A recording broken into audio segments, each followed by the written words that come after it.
All the latest sports news on Sports Drive, right here on 95.1 Nigeria Info.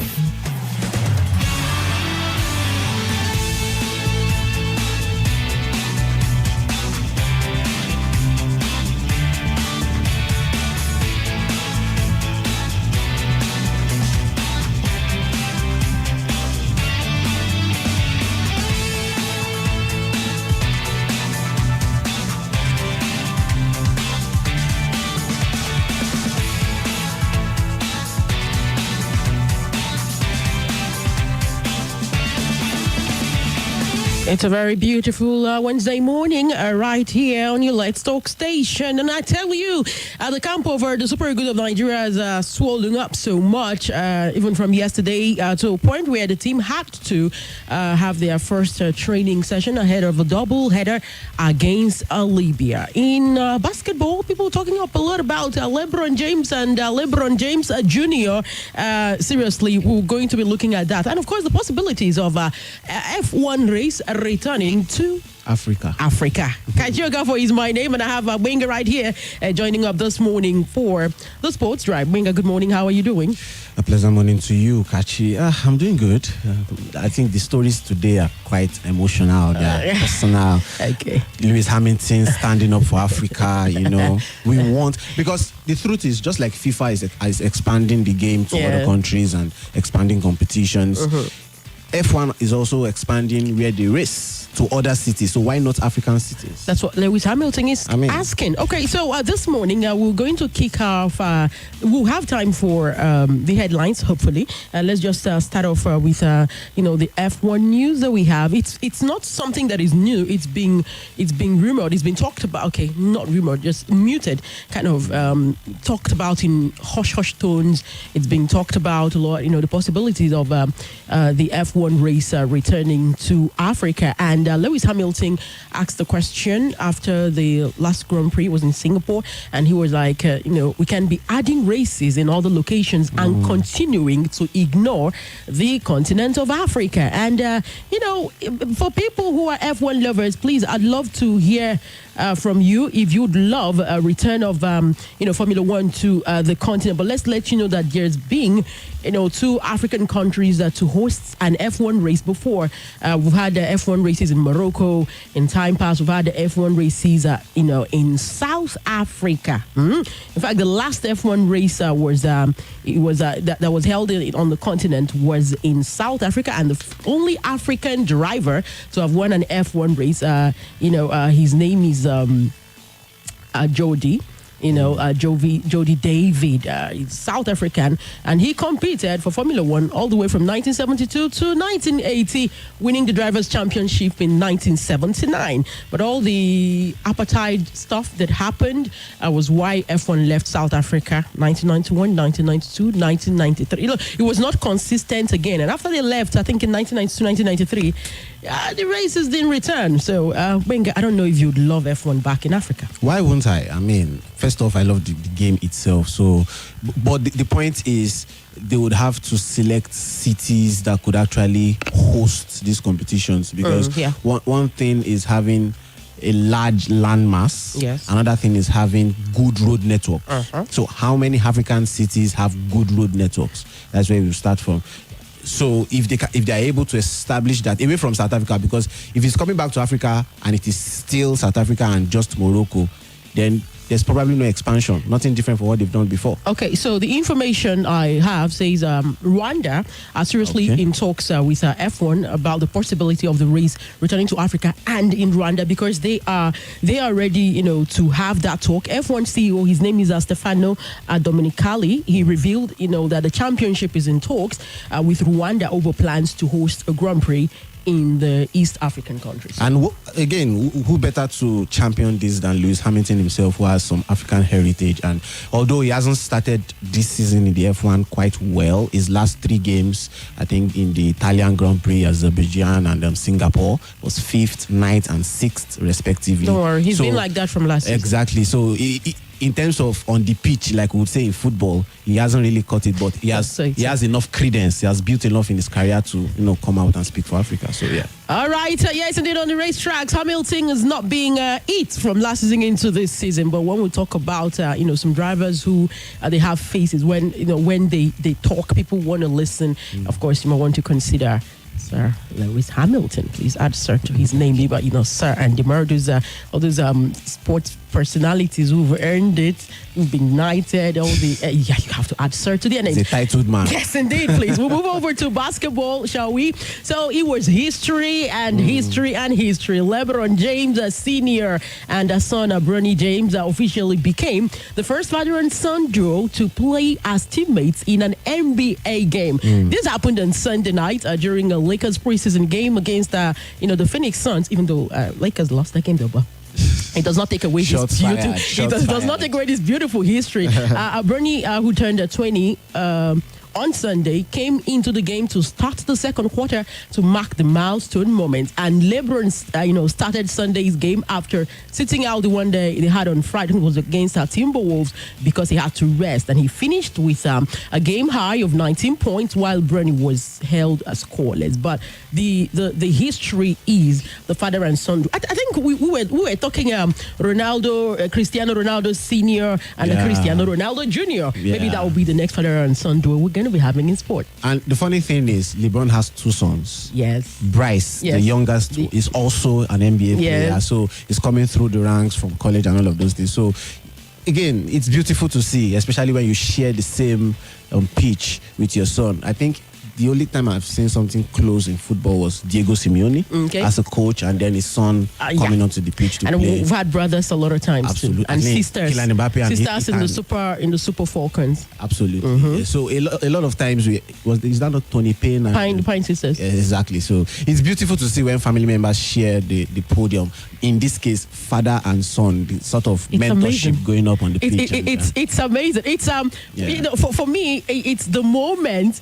The commentator talked about it, and then after the game, what LeBron himself. That's okay. Yeah.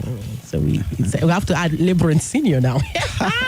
What LeBron himself had to say. Let's hear it. In the desert, and here we go. We've been waiting for it. It is the preseason, but LeBron James and LeBron James Jr. are on the floor at the same time.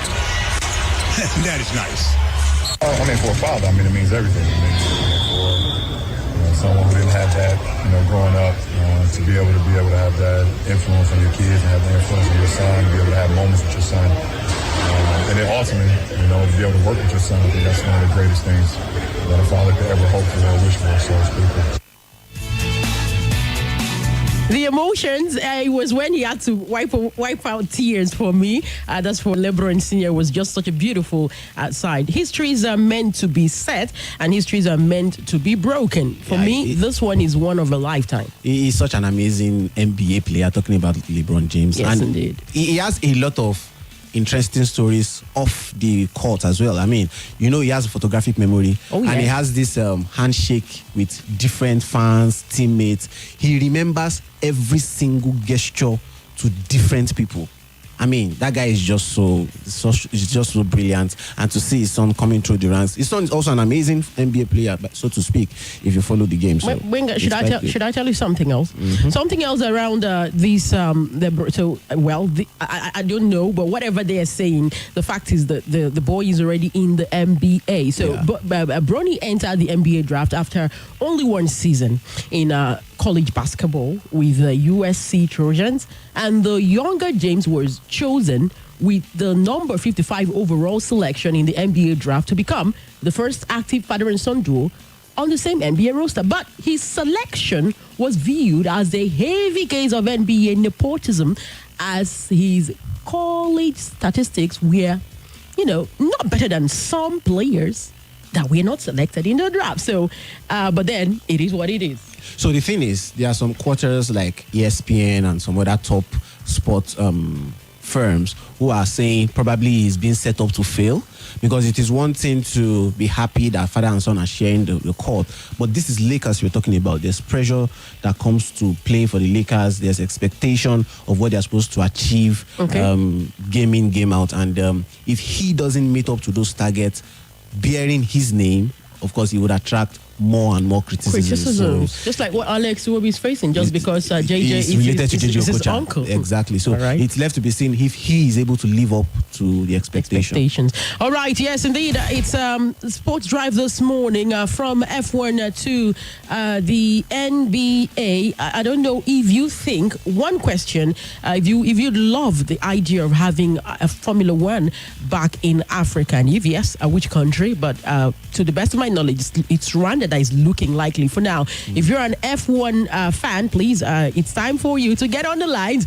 And of course, the Lebron James moment with the son. If you have anything to say about that, please feel free. The lines are open on 0700 951 0000 0700 951 0000, and you can also call on 0809 597 4869. On WhatsApp we're on 0809 993 0137. All right, so we have an update in football. And the update is around the Super Eagles of Nigeria. Yes, what's going on with the team, what to expect. So we know that the AFCON qualifiers, 2025 qualifiers, okay, it's on. Match day 3 is set to kick off it's a Friday we're playing, guys. The boys are playing on Friday on the 11th, okay? So we have 20 players now in camp, and the team had their first training session yesterday evening. Much later today, today's Wednesday, Juke and Ihana Cho will be joining up with the rest of the boys, okay, in camp. Let's get through the dailies. Let's see what we can do with the dailies. Yes, the phone lines are open. And even on WhatsApp, you can drop your messages and would take it, okay? On Vanguard Sports this morning, Eguavon upbeat, Super Eagles will beat Libya, banks on another victory. I don't know. 6 points up for grabs. Winger, out of 6. Is it 6 out of 6? 4 out of 6? Absolutely, nothing less against Libya home anyway. 6 points. I will never say anything less. What else? See, you are expecting 4 points against Libya? Okay. With the array of stars in the Super Eagles? So the jinx of Victor Osimhen when he doesn't play, it's not going to happen this time? It's not even about jinx. It's about now there's opportunities for other bright stars to come through the ranks. That's what we say. Any other time he doesn't play, and it just doesn't for the first time in a long while, when Victor Osimhen doesn't play, we actually have options. Yes. Again, the coach goes with the 4-4-2 formation. So if Boniface is going to start, obviously, we probably have a Chidera Ejuke who join him. Ademola Lookman is playing like in number 9 for Atalanta. I mean, there are a lot of options. All right, a lot of options. There is a caller here on the drive. Good morning. Good morning, Kashi. Good morning to you. Barrister, still on the line. You're welcome. Talk to us. All right. I wish that on Friday I will be physically present at Akwa Ibom International Stadium. All right. To get our Super Eagles to victory. All right. So the best that can happen is 6 points. While the worst that can happen is 4 points. Okay. So, but we are not expecting anything less than that. We are not expecting anything less than that because as Benga said, we have to start that test. So it's not for them to put their there. Basically, just coming in 2 years after, so let him prove himself if he's going to come back to the rest players and our man, Ademola, against African players. They just prove themselves and make us mad. All right. Thank you so very much. Yes, indeed, that game, 11th, first leg, and then in Libya, we'll have to travel for the second leg. I mean, Musa promises our Pillars fans more goals. What a way to return to the NPFL. It's the third time that Musa will be appearing in the colours of Kano Pillars. Yes, the third time. And then he marked his return with a bang. It was a brace. He would have even scored a hat-trick, but he missed the penalty. I wanted to say that. I mean, he loves playing in front of his fans, although the problem will also remain. He may not be traveling away matches for away games because he cannot follow you. I cannot promise you that. He cannot be doing other things at this age. He will stay back in Kano. Let's have this. Hi. Hello. Yes, good morning. Yeah, good morning to people over there. Welcome to Sports Drive. Let's hear you. Yeah, I want to speak on this a good match coming on Friday. Okay. Yeah. For me, I don't really have the confidence on this very good match. Oh, really? Why? Yeah. I don't think they are going to win that match. I know. You, why? Huh? I know you don't think they're going to win, but why? That's my own opinion.